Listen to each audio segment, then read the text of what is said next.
Hello friends, welcome to our YouTube channel इंस्टाग्रेट।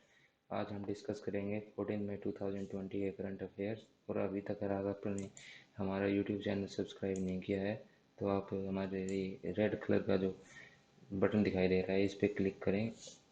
और अभी हम कुछ दिनों में हमारा एंड्रॉयड ऐप भी लॉन्च करने जा रहे हैं, तो आप उस पर जाके करंट अफेयर्स, क्विज और प्रैक्टिस सेट लगा सकते हैं। जब भी वो लॉन्च होगा जब हम आपको नोटिफाई कर देंगे। करंट अफेयर के पहला क्वेश्चन है हमारा कि यूएस की जो सीडीसी है उसने हमारे इंडिया को $3.6 मिलियन का कोविड-19 क्राइसिस से के लिए पैकेज दिया है। तो सीडीसी की जो फुल फॉर्म है वो है centre for disease control and prevention. तो जो अमाउंट दी है वो है $3.6 मिलियन। और इस अमाउंट से हमारी इंडिया की जो गवर्नमेंट है उसको स्ट्रेंथ प्रोवाइड होगी ताकि वो ज़्यादा से ज़्यादा लेबोरेटरी को कैपेसिटी बढ़ा सके, ताकि ज़्यादा से ज़्यादा टेस्टिंग हो सके। इससे क्या होगा कि जो हमारे हॉस्पिटल की नेटवर्किंग है वो इम्प्रूव होंगी। और जो इससे हमारी जो सिस्टम की हेल्थ की सिस्टम की जो मॉनिटरिंग और सर्विलेंस की जो फैसिलिटीज़ हैं वो इन्हांस होंगी। और हमारी जो इंडिया की लेबोरेटरी हैं उन्होंने सार्स CoV-2 की टेस्टिंग के लिए जो मोलिकुलर डायग्नोस्टिक और सीरियल है उसकी भी कैपेसिटी बढ़ा दी है।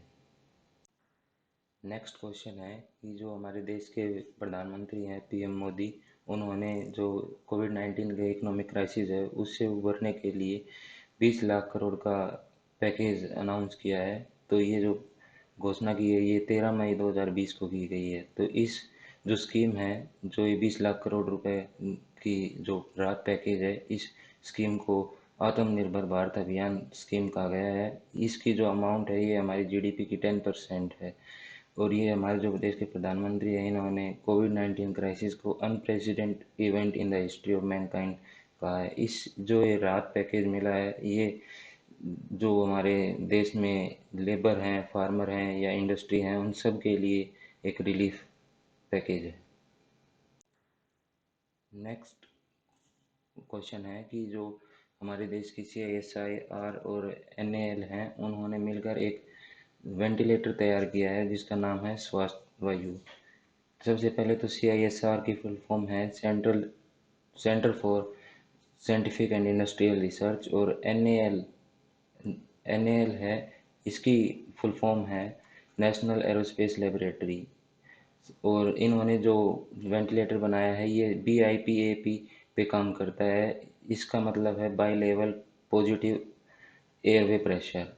अब जो ये वेंटिलेटर है ये उस पेशेंट के लिए यूज़ किया जाता है जो कि मॉडरेट या मिड मॉडरेट स्टेज में है कोविड-19 की। ये जो बनाया है वेंटिलेटर ये CISR ने की जो सब लेबोरेटरी है, नेशनल एरोस्पेस लेबोरेटरी जो बेंगलोर में है, उसने ये 36 दिन के अंदर अंदर रिकॉर्ड टाइम में इसको बनाया है। इस वेंटिलेटर का नाम है स्वास्थ्य वायु। NAL की जो है वो CISR की कंस्टिट्यूट लैब है। और ये कोविड-19 के ट्रीटमेंट पेशेंट के ट्रीटमेंट के लिए यूज़ की जाती है। अब NABL है, NABL ने इस जो ये बनी है वेंटिलेटर इसको सर्टिफाइड किया है सेफ्टी परफॉर्मेंस पे। NBL की फुल फॉर्म है नेशनल एसिडेशन बोर्ड एवं board for testing and calibration laboratories. है कि एक मध्य प्रदेश सरकार ने एक स्कीम जारी की है जो है FIR आपके द्वार। तो मध्य प्रदेश पहला स्टेट है जिसने इस टाइप की स्कीम लॉन्च की है। ये फिलहाल 23 पुलिस स्टेशन में लॉन्च किया है जो कि 11 डिविजनल हेडक्वार्टर हैं। उनमें से प्रत्येक में एक रूरल और एक अर्बन पुलिस स्टेशन है। ये जो स्कीम है ये FIR आपके द्वार, ये मध्य प्रदेश के जो होम मिनिस्टर हैं नरोत्तम मिश्रा, उन्होंने भोपाल में 11 मई को लॉन्च की है। नेक्स्ट पॉइंट है कि ट्विटर जो कंपनी है उसने एक नई पॉलिसी लॉन्च की है कि कोविड-19 के दौरान जैसे कि वर्क एट होम के जो एम्प्लॉय हैं कंपनियों के वो वर्क एट होम कर रहे हैं।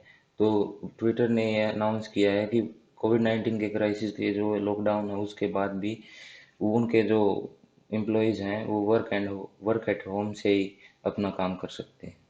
नेक्स्ट पॉइंट है कि जो सीबीएसई है उसके नए चेयरमैन अपॉइंट किए गए हैं। तो फिलहाल जो नए चेयरमैन अपॉइंट किए हैं वो है मनोज आहूजा। इन्होंने किसको रिप्लेस किया है? इन्होंने रिप्लेस किया है अनिता करवाल को। ये जो मनोज आहूजा हैं ये 1990 बैच के आईएएस ऑफिसर हैं उड़ीसा कैडर के। ये अभी फिलहाल सीबीएसई के चेयरमैन बनने से पहले स्पेशल डायरेक्टर थे Lal Bahadur Shastri national academy of administration में, जो कि department of personnel and training के अंडर आता है।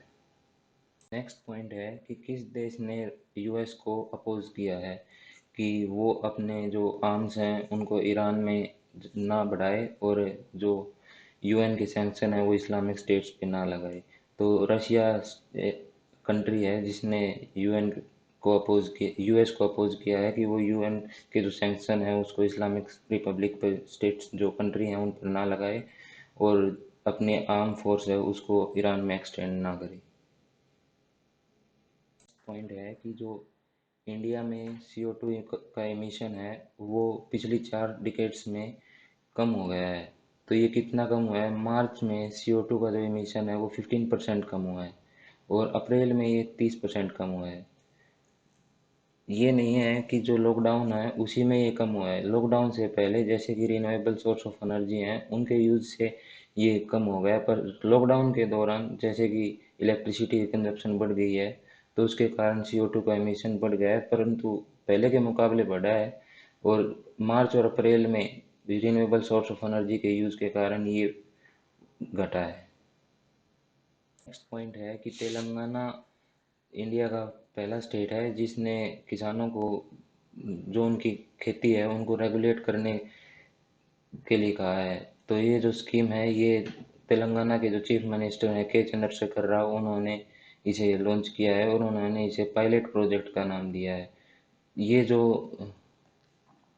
प्रोजेक्ट है इसके अंतर्गत जो पैडी की फसल है वो 50 लाख एकड़ एरिया में ही बोई जाएगी और जो रेड ग्राम की जो फसल है वो 10 लाख एकड़ में ही बोई जाएगी। ये जो स्कीम है जो रेगुलेट करने की कल्टीवेशन ऑफ क्रॉप को तेलंगाना में, ये 13 मई 2020 को लॉन्च किया है और तेलंगाना ये करने वाला पहला स्टेट है। पॉइंट है कि इंडिया के जो फॉरेन मिनिस्टर हैं उन्होंने SCO जो है उसकी वर्चुअल मीटिंग में पार्टिसिपेट किया है। सबसे पहले तो SCO की फुल फॉर्म क्या है? SCO की फुल फॉर्म है संघाई कॉरपोरेशन ऑर्गेनाइजेशन। इसमें हमारे जो इंडिया के एक्सटर्नल अफेयर मिनिस्टर हैं एस जयशंकर उन्होंने पार्टिसिपेट किया था। जो दूसरे 8 पार्टिसिपेंट्स हैं SCO के उनके साथ ये जो पार्टिसिपेट किया था ये वीडियो कॉन्फ्रेंसिंग के दौरान हुआ था। ये जो SCO की वर्चुअल मीटिंग थी ये 13 मई 2020 को हुई थी और इस मीटिंग में ये डिस्कस किया गया था कि जो सभी देश हैं जो भी SCO कॉरपोरेशन ऑर्गेनाइजेशन के मेंबर हैं वो सभी मिलके जो कोविड-19 वायरस है उसके अगेंस्ट फाइट करेंगे कैसे। जो इसके मेंबर हैं वो 8 हैं और जो इसकी SCO ऑर्गेनाइजेशन है इसकी जो अध्यक्षता की थी वो रशियन फेडरेशन के जो फॉरेन अफेयर्स के मेंबर हैं मिनिस्टर हैं सेर्गी लोरे, उन्होंने इसका अध्यक्षता की थी। इसके SCO ऑर्गेनाइजेशन के 8 देश मेंबर हैं जिसमें China, India, Kyrgyzstan, Russia, Kazakhstan, Pakistan और उज्बेकिस्तान है। नेक्स्ट पॉइंट है कि अर्जुन अवार्ड्स के लिए नॉमिनेशन किए गए हैं। तो सबसे पहले तो अर्जुन अवार्ड है ये किसके द्वारा किया जाता है? ये जो ministry of youth affairs and sports है उसके द्वारा दिया जाता है और फिलहाल ये अब की बार 2 नॉमिनेट किए गए हैं, वो हैं बाला देवी और संदेश जिंगम। इनको ये 13 मई को नॉमिनेट किए गए हैं और ये जो हमारे देश की ऑल इंडिया फुटबॉल फेडरेशन है उसने इनको नॉमिनेट किया है। 2019 में गुरप्रीत सिंह संधू थे जो उन्होंने अर्जुन अवार्ड प्राप्त किया था। जो एन बाला देवी हैं और जो संदेश जिंगम हैं ये दोनों फुटबॉल के प्लेयर हैं और जो एन बाला देवी है वो इंडियन वुमेन प्रोफेशनल फुटबॉलर है जो यूरोप में खेली हैं। संदेश जिंगम है वो भारत की ओर से फुटबॉल में 38 मैच में रिप्रेजेंट कर। नेक्स्ट पॉइंट है कि जो हरियाणा और जम्मू कश्मीर में एक स्कीम लॉन्च की गई है जिसका नाम है जल जीवन मिशन। जल जीवन मिशन इस के अंतर्गत यह यह स्कीम है। इसके अंतर्गत ये कहा गया है कि जो भी हरियाणा में 7 लाख हाउस होल्ड हैं उन तक टैप कनेक्शन होंगे, और जम्मू कश्मीर है उसमें 1,76,000 हाउस होल्ड तक पानी पहुंचाया जाएगा। हरियाणा में दिसंबर 2022 तक सभी रूरल हाउस होल्ड्स हैं उसमें पानी के टैप का कनेक्शन हो जाएगा। ये जो स्कीम है ये जल शक्ति मिनिस्ट्री है उसने लॉन्च की है, और इस जो स्कीम है इसका नाम है जल जीवन मिशन। पॉइंट है कि जो 2020 में FIFA under 17 world cup organise होना था वो सबसे पहले तो कहाँ ऑर्गेनाइज होना था, वो होना था इंडिया में।